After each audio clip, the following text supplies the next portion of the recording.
하나님의 말씀을 본문에 들어가기 전에 다 같이 저를 따라해 주시면 고맙겠습니다. 성경을 하는 것입니다.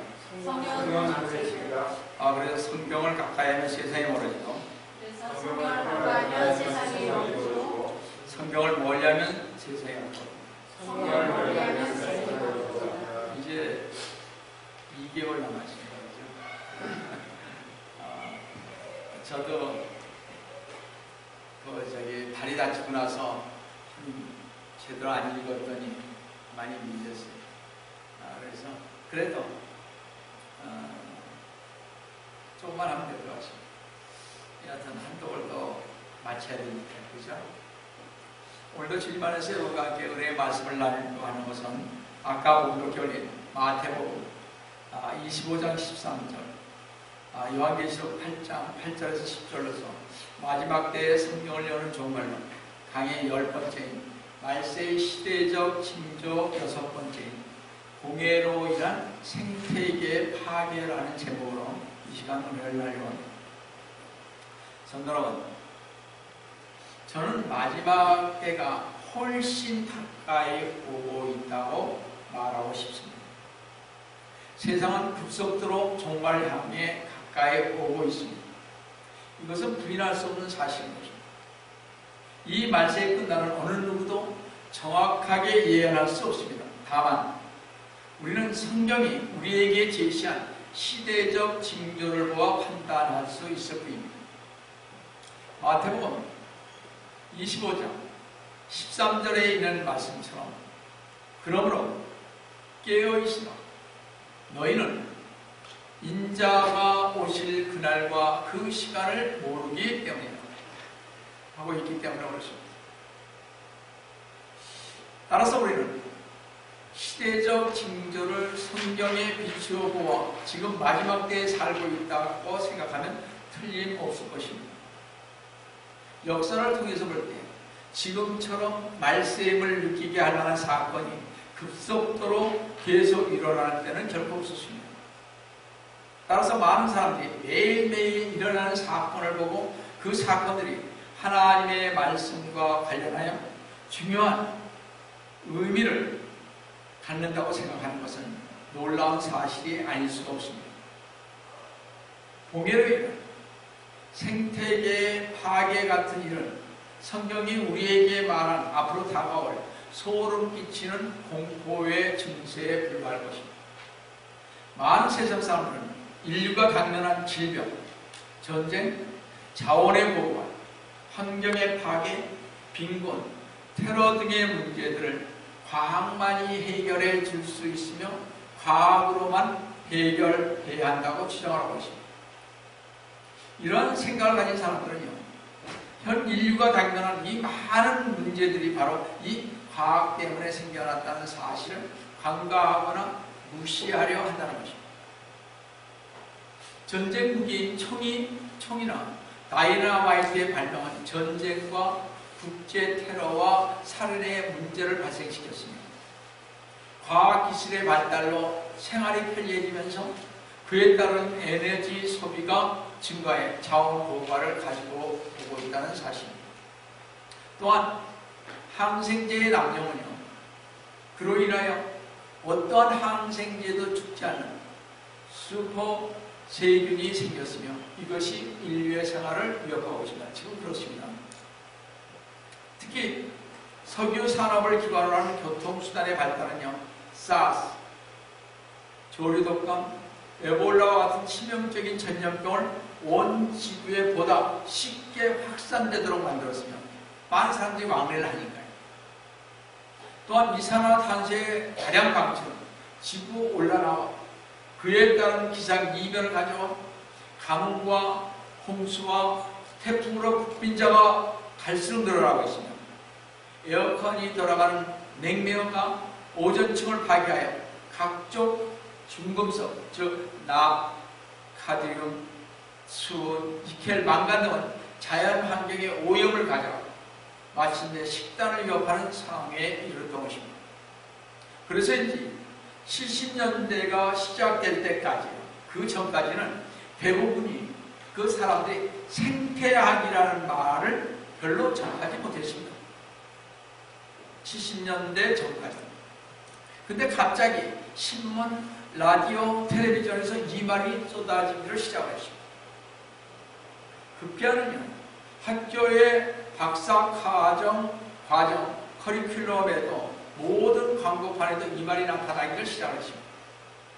그리고 1974년부터 본격적으로 생태학적 위기가 논의되기를 시작했습니다. 이 생태학이라는 것, 생물과 생물, 생물과 환경과의 관계를 다루는 생물학의 한 분야입니다. 그래서 이제 학교에서 또 정부에서 국가들의 모임에서 또 유엔에서 그 방면에 대한 법률을 제정하고 연구를 하고 통계를 내고 있습니다. 이 나이로비에 본부를 두고 있는 유엔의 환경문제의 책임자인 모리스 스트롱 씨는요, 앞으로 생태학적으로 이런 주제가 계속된다면 억제를 해야 되는데, 규제를 해야 되는데, 그렇게 하지 않으면 인류가 2010년에 이 사람이 말하기를 25년 안에 최후의 날을 맞게 되지 않을까라고 경고했습니다. 현재 환경 오염시키는 정책들이 사람들의 파괴의 길을 걷게 한다고 말했습니다. 예를 들어서요, 농사를 지어본 사람들은 잘 알 것입니다. 씨앗을 뿌려 잎이 솟아나면 벌레가 극성을 부려서 그대로 두면 농부의 땅으로 이렇게 개간했던 모든 심었던 것들이 모든 벌레에게 먹이를 제공하게 됩니다. 농부는 하는 수 없이 농약을 뿌립니다. 그렇죠? 기준치라고 정할 수는 없지만 벌레가 살아 움직이지 못할 때까지 농약을 뿌릴 수밖에 없습니다. 농부는 이 모든 수확을 거둬서 이 농산물을 시장에 내놓을 때 이 농작물을 과도하게 농약을 친 것이 잘 씻어 먹어야 한다고 말하지 않습니다. 그렇죠? 왜냐하면 농산물을 재배하는데 농약을 사용하는 것은 자기만 한 일이 아니라 거의 모든 농작물에 해당되기 때문입니다. 지금은요, 모든 먹거리에 비상이 걸렸습니다. 항생물질이나 배합사료가 가득한 것을 먹는 소고기. 그럼 그 항생제를 소고기에게 먹이는 거 알죠? 병나지 않게 하기 위해서. 소고기를 냉동 보관하면서 썩지 않게 하기 위해서 뿌리는 방부제. 여러분, 방부제 있잖아요. 소고기나 돼지고기 이렇게 잡아놓은 데 가면요, 어떻게 하는지 아세요? 방부제를 그냥 이 삽으로 뿌려요. 그거 우리가 먹는 것입니다. 또한 제초제와 살균제에 목욕하고 나온 수입과일이십니다. 무슨 얘기냐면 제초제나 살균제를 이렇게 물에다 넣거든요. 거기에다가 과일을 가지고 꺼냅니다. 이런 거 먹습니다.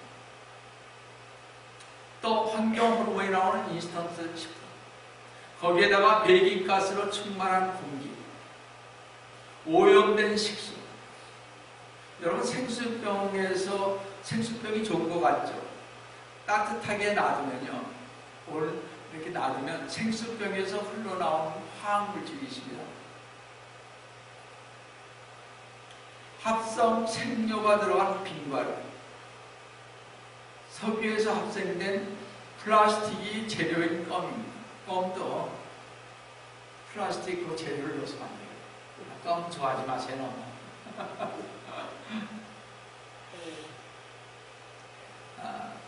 춘치와 당뇨의 주범인 흰색 설탕, 설탕을 많이 먹어요. 와인에 첨가된 아황산염, 아황산염이라고 그 아주 독한 것입니다. 근데 그거를 넣어야 와인 맛이 납니다. 그러니까 우리가 독을 먹는 거죠. 와인을 먹는 게 아니라. 참 와인 좋아하는 사람들 참 즐겨 많이 드셨으면 좋겠어요. 어떤지 모르니까. 자, 우유, 커피, 홍차, 녹차, 캔 음료의 가공 과정에서 생기는 지방산이 있습니다. 동맥경화를 유발시키는 마카린, 표시하지 않은 유전자 저작 원료를 사용하는 식용유, 탈지 가공 계획으로 만든 간장. 농약이 있어 껍질째 먹으면 위험하다는 어떻게 체리와 딸기와 오렌지. 제일 많이 농약이 섞여 있는 게 딸기죠. 체리도 많고. 이 딸기는 그 제거하기 참 힘듭니다. 그래서 딸기는 되도록이면 안 먹는 게 좋다고 그러죠. 자, 발암성 살균제가 든 물에 담갔다가 꺼낸 바나나.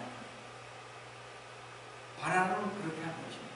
그래서 여러분들이 이 바나나를 오래 놔두니까 뭐 껍질만 벗겨 먹으면 되나? 그런데 사실 그렇지 않습니다. 그러니까 먹을 게 없어요. 그래도 먹어야죠. 그 다음에 연간 20회의 약재가 살포되는 중입니다. 여러분, 레몬에, 그러니까 자꾸 유기농 이런 걸 먹는 거예요. 자꾸 그런 걸 찾는 거죠. 고엽제의 주성분이 검출된 레몬. 고엽제 아시죠? 우리 월남에 갔다 오신 분들 좀 아실 텐데, 공중에서 살포해가지고 나무를 다 없애버리는 거 아니에요. 그거를 인간이, 우리 한국 사람들이 많이 해가지고 그것 때문에 무슨들을 아직도 하고 있잖아요. 농약이 가장 오래 잔류하는 샐러리와 파슬리, 위험한 살균제와 곰팡이 방지제가 사용된 버섯입니다. 출하전, 팔기 전에 농약이 살포된 토마토 오일. 그러니까 출하돼가지고 바로 나갈 때 살포합니다. 농약, 오이와 토마토. 그래야 이렇게 싱싱하게 보입니다. 수확하기 전 독극물, 제초제가 첨가된 감정, 수은과 농약 덩어리인 생선들. 그건 아실 거예요. 생선 있잖아요. 뭐 실질적으로 이렇게 잡아다가 이렇게 놔두잖아요. 그건 제 옛날에 올림픽 자동차 그걸 아시잖아요. 자기가 조기 같은 거를 어떨 때 나오면 진짜 많이 잡는 거예요. 그것을 판대는 거예요, 가서. 그러면 자기가 판 건 안 되는 거예요. 근데 나중에 보면 10일이 지나도 있는데 그걸 어떻게 하느냐? 그 방부제 물 있잖아요. 거기다 넣어놔요. 그래서 꺼내는 거죠. 그래서 파니까 싱싱한 거예요. 10일이 지나도. 그러니까 뭐 다 그렇게 해서 먹는 거죠. 그래서 빨리 안 걸리고 살면 다행이고.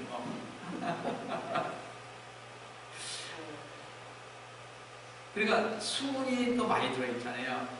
특히 뭐가 많이 들어있습니까? 우리가 좋아하는 아니요, 연어 말고. 연어 말고 뭐죠? 새우 말고. 우리 저기 회로 많이 먹고 있잖아요.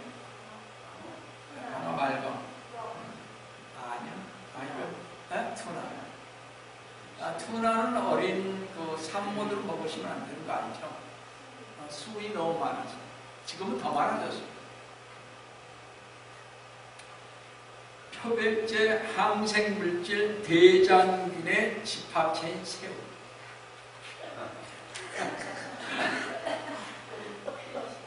열악한 사육 환경으로 발생하는 내성균 닭고기.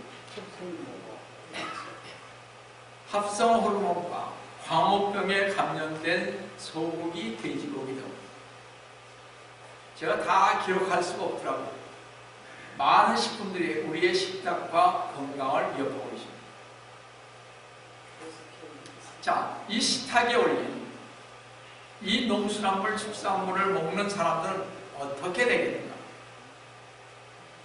농약이, 합성 호르몬이, 광우병이, 방부제, 제초제가 들어있는지 모르고 먹었다고 해서 발병으로부터 면제되는 것은 아닌 것입니다. 그렇죠?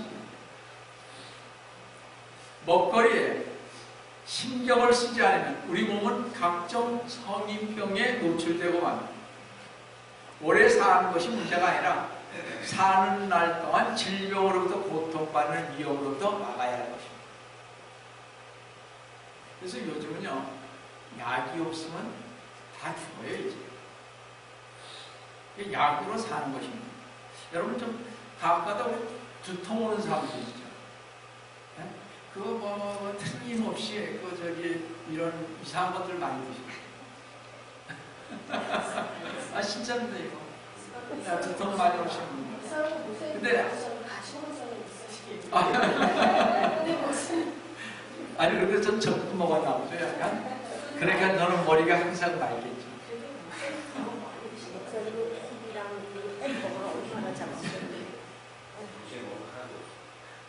그러니까요. 오늘날 내 입으로 들어가는 음식물 때문에 병원과 약국의 다 있게 되는 것입니다. 그러니까 약 없으면 못 살아요. 그래서 약들을 이만큼씩 먹지 않아요. 그렇지 않습니까? 사실 이 모든 것을 거슬러 올라가면요, 이런 현상은 하나님의 명령에 불순종한 대가입니다. 우리 인류. 아담의 불순종으로 인해 하나님께서 이 땅을 저주하셨지만 인간의 생을 영케 하기 위하여 한 규례를 정하는데, 그것은 6년간 땅을 일구어 먹고 7년째 되는 해는 쉬라는 것입니다.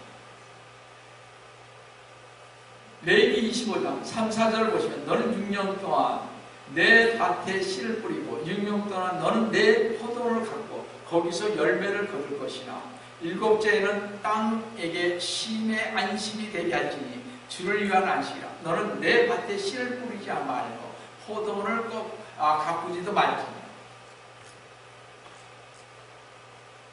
이렇게 주님께서 얘기를 했는데, 아니 이상하게 요즘은 왜 목사들이 안식년을 갖느냐고요. 지금 이 식물에게 줬는데 땅을 이렇게 하라 그랬는데 참 이상해요.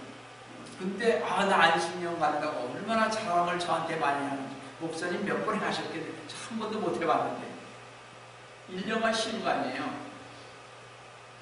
제가 해봤어야죠. 그 성도들이 좀 이상한 거지. 우리 성도들이 이상한 거예요. 목사를 부려먹었다 이거. 그러니까 이 성경이 얘기하는 대로 안 하는 거죠. 참 이상하게 변하게 됐어요. 그래서 선교사들도 이상하게 6년 선교지에 갔다 7년째 돌아옵니다. 근데 안 돌아오는 사람들이 있어요. 거기서 묻히려고 하는 사람들이 있어요. 좀 다른 얘기죠. 인간은요, 지금 7째는 땅에게 쉼의 안식을 줘라 그러는데, 인간은 이 명령을 얼마만큼 존중하여 지켜왔는가. 그날 이후에요, 한 번도 지키지 않았습니다. 이스라엘에서. 그래서 어떻게 됐어요? 70년 포로로 갔잖아요. 한 번을 안 했어요. 이 하나님의 명령한 이후로, 이스라엘이 생긴 이후로 한 번도 안 해요. 그것 때문에 70년 포로 간 거나 사람이 없습니다. 그래서 병충해가 생기는 것입니다. 그러나 이를 지켜 행했던 일부 카나다와 미국에는 본래 없는 경작지와 초원이 아직도 많이 있다는 거죠. 이게 좀 다른 거예요. 왜냐하면 크리스찬. 이게 크리스찬에 의해서 세워진 나라입니다. 어떻게 그걸 남겨놓겠어요? 1년 동안을. 말이 안 되는 거죠. 사람들은요, 신문 기자나 학자나 의사나 과학자들의 말을 믿으면서도요, 하나님의 말씀과 약속을 믿지 않으려. 그렇죠? 사람들이 알아야 할 것은요, 로마서 3장 4절 말씀대로 실로 하나님은 참되시나 사람은 누구 거짓말쟁이라는 말씀을 우리는 귀담아 들어야 할 것입니다. 성도 여러분, 지금 모든 나라의 정부가 공해를 퇴치하려고 노력을 하고 있습니다. 여러분이나 제가 알다시피 고대 이스라엘에서 쓰여진 예언서에 나오는 바다는 사실 지중해를 가리킵니다. 유엔 환경위원회에서는요, 거의 한 10년 됐습니다만 지중해가 오염의 한계치를 넘어섰다고 합니다. 항해 중인 배와 항구와 주변의 도시에서 매일 버려지는 쓰레기를 헤아릴 수가 없다는 것입니다. 그래서 여러 곳에서 어업은 이제 지중해에서는 할 수가 없고 헤엄치려는 기둥이 묻습니다. 지중해는 생선을 먹으려면 수은 등의 중금속에 오염되어 있기 때문에 생선 거기서 나와서 먹지 않습니다.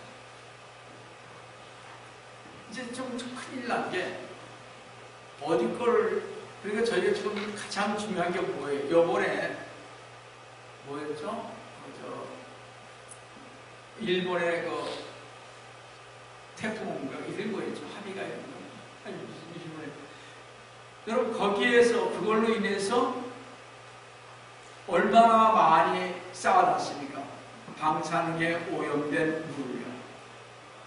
그거 이번에 바다로 엄청 빠져나왔습니다. 지금 우리나라도 이제 큰일이 아닐까. 그래서 이게 어떻게 되냐면 해비에 의해서 미국이죠. 우리나라죠. 우리 시민권이니까. 여기에서 이렇게 오는 것이에요. 그래서 우리 미국이 이렇게 되는 거 아니에요. 우리 조국을 나중에 이렇게 해서 흘러서요. 제주도 방향에서 부산에서 동해 서해안으로 다 빠질 것입니다. 앞으로 1년은.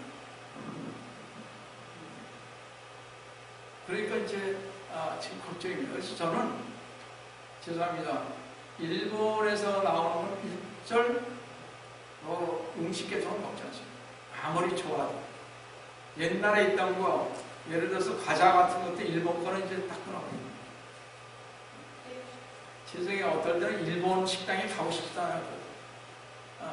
그래서 요즘은 안 간 지로 됐습니다. 이게 그럼 어딜 가야 되느냐? 참 걱정이죠, 그죠? 집에서 먹어도 그래.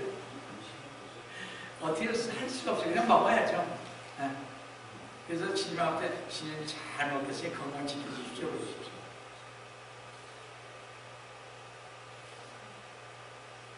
유명한 불란서의 해양학자인 자크 푸스롬이요. 5대 양의 오염이 점점 심화되고 있다고 했습니다. 지금 5대 양의 전부 다 대표명까지요. 지난 20년 동안 대양의 생명력은요, 약 40%가 멸종되어 있습니다.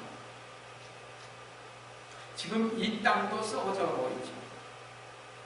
일본은 70%가 세슘으로 방사능 오염으로 70%가 오염되어 버렸습니다. 일본은 끝났으면 죄송한 얘기입니다. 그 빨리 어떻게 해서 그거 없애야 될 텐데 참 걱정해요. 그 백성들이 문제죠. 이런 거 생각해 봅시다. 뉴욕에 사는 사람이 한 사람이 배출하는 쓰레기 양이 약 2.7kg입니다. 배출되는 양. 예, 배출되는 쓰레기 양 하루에. 예, 하루에 2.7kg. 2.7kg라면 우리가 파운드로 5파운드, 6파운드? 6파운드 정도. 그 정도가 쓰레기로 없어집니다. 뉴욕에서. 근데 미국 사람 평균이요. 약 2kg이라고 합니다. 2kg이니까 4.1파운드 정도. 한국에서요. 전국적으로 하루에 버려지는 음식 쓰레기가요. 우리나라 전체 5천만이 먹는 쓰레기가 11,200톤으로요. 하루에요. 10톤 우리 추억 있죠? 큰 거. 그게 1,120대분의 음식 쓰레기가 연간 버려집니다. 엄청나죠? 연간 음식 쓰레기로 버려지는 돈이 무려 15조 원입니다. 15조 원은 미국 달러로 계산하니까요. 제가 한 180억에서 190억 정도 되는 달러입니다. 엄청 많죠. 이 돈으로 계산하니까 우리나라에서 지하철 노선 7개를 만들 수 있다 그러면 이게 우리나라가 부자가 되니까 이렇게 버려요. 우리 다 버리잖아요. 우리 집도 많이 버려요. 그죠? 아니 많이 나가잖아요.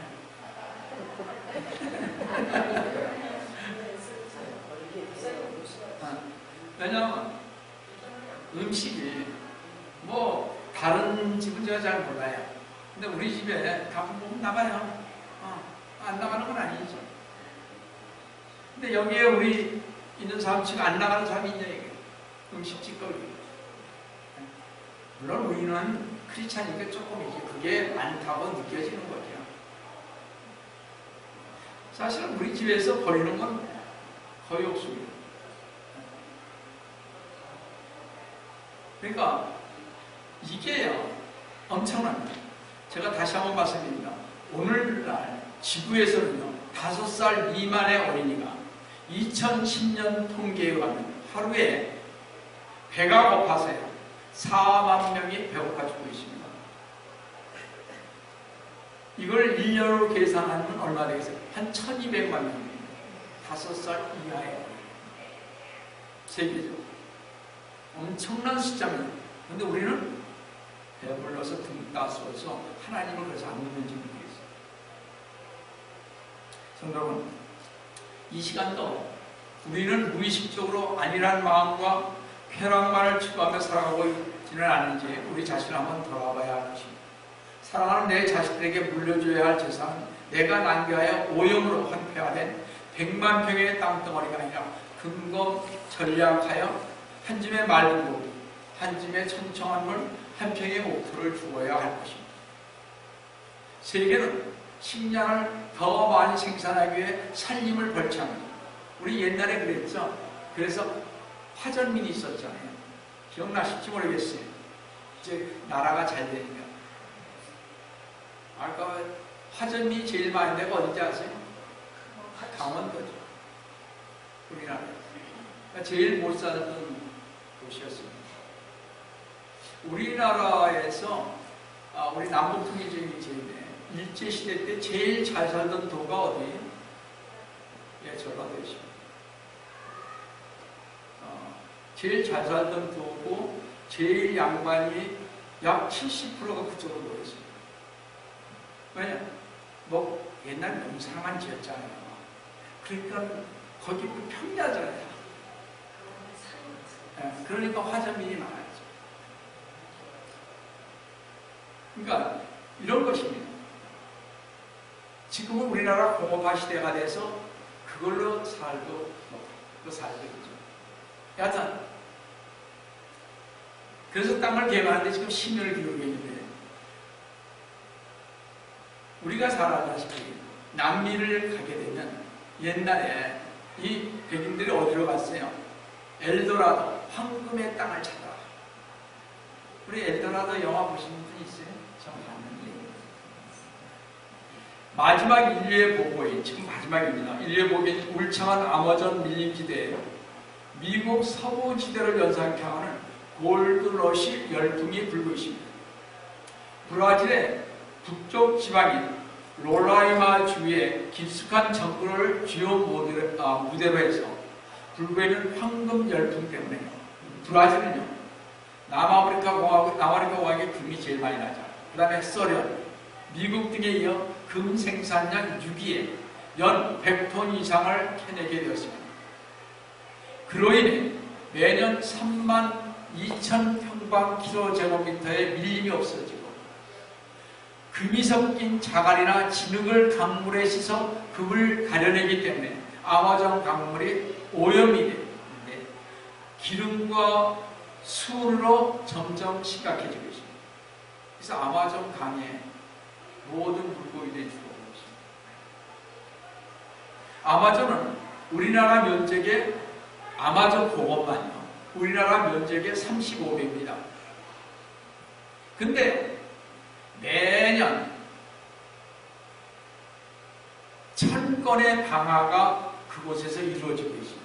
즉 목장을 만들기 위해서, 금을 캐기 위해서. 그래서요 3200개나 되는, 쉽게 얘기하면 3200개가 되는 이 축구장만한 것이 매일 살림이 없어집니다. 매일 3200개는 엄청난 것이죠. 그걸 뭘로 위해서? 근데 이번에 전번에도 말씀드렸다시피 아마존에 불이 나서 앞으로 이게 계속 불이 나잖아요. 다행히 뭐 다른 데서 이렇게 좀 심으면 좋겠지만 앞으로 아마존이 없어지면 뭘 마셔야 돼? 산소통 갖고 다니셔야 된다요. 사서 드셔야 돼요. 아마존이 그렇게 되면 큰일입니다. 이렇게 지구상의 산림과 서식처의 파괴로 말미암아 매일 식물과 동물이 100종씩 멸망되어 가고 있다. 멸종 위기에 처한 동물, 식물, 어류 등을 그대로 방치하는 생물이 없는 사막으로 화하되며 자연환경의 파괴로 인하여 생태학적 위기가 오게 될 것입니다. 그래서 요한계시록 8장 10절에서 보시면 둘째 천사가 나팔을 부니 거대한 산이 불에 타서 바다로 던져지는 것 같다니 바다의 3분의 1이 파괴되다. 또 바다에 있는 생물을 가진 피조물들 3분의 1이 죽고 배들의 3분의 1이 파괴되다. 셋째 천사가 나팔을 부니 하늘에서 등불처럼 타는 큰 별이 떨어졌는데 그것이 강들의 3분의 1과 물들의 온천에 떨어졌다. 이거는 요한계시록 때 하겠습니다만 바다에 있는 생물의 3분의 1이 죽을 것이고 또 강물의 3분의 1이 마르고 3분의 1의 생물이 말라기 때문에 죽는 사람이 많을 것이라고 했습니다. 그렇지 않겠어요? 이렇게 마실 물의 부족으로 생태학적 위기가 이 지상에 올 것입니다. 지금도 마실 물이 없어서 우리 물병 살아먹지 않습니다. 옛날 우리 감히 생각하지 못했던 거예요. 이게 물병 나온 지 그렇게 오래되지 않았습니다.